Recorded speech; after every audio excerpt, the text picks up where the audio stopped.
Hello everybody, this is Jeff Janess and welcome to our first lab exercise in projections and datums. And this exercise is intended to show how ArcGIS assigns a coordinate system to a map. And I have just added a brand new map here to my ArcGIS project.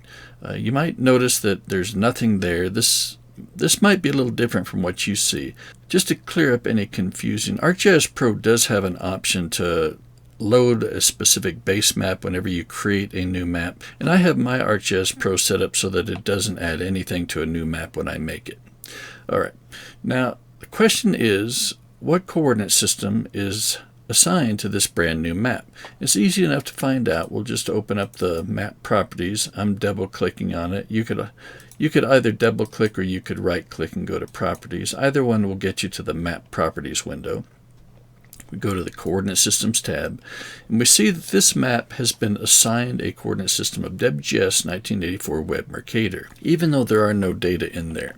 But the map itself is starting out with that coordinate system. Let's see what happens when we add a feature class to this map. I'm going to hit the Add Data button.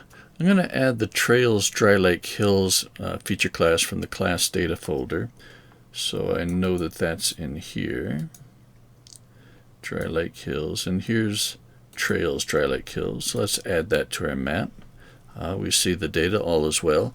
But now let's check the map coordinate system.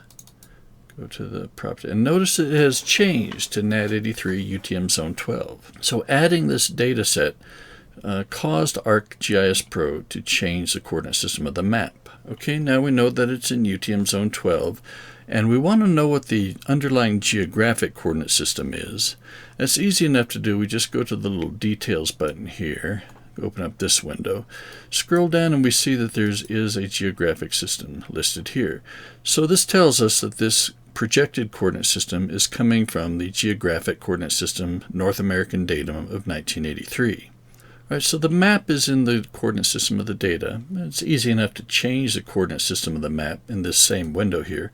All we have to do is change the coordinate system to NAD83 itself. We just go down here to North America. NAD83 is sitting here in the USA and territories. Here it is. All right, if we hit OK, then the map itself changes to this new geographic coordinate system. You might notice the trails look a little bit more stretched out than they did before.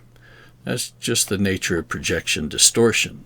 Now we want to change the map back to the coordinate system of the data.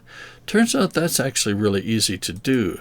Now that we have some data in this map that is in the correct coordinate system, it's very easy to change the map to the coordinate system of that data set. We just go to the map properties again, coordinate systems, and we go to the option called layers. Layers shows all the coordinate systems that are currently at play in your map. And right now, NAD83 UTM Zone 12 is one. If we want to confirm that this is the coordinate system of our Trails Dry Lake Hills, we can just open up this little triangle here. And we see, sure enough, this feature class is in this coordinate system. All right, we just hit OK, and the map changes back. That's all there is to it. Now, actually, I should mention this. I mentioned earlier that there are ArcGIS Pro properties that you can set. Let's go to the project, go to the options here. There's a map and scene. In here, if we want, we can say all new maps should start with a particular spatial reference. I have it set so that it uses the spatial reference of the first operational layer.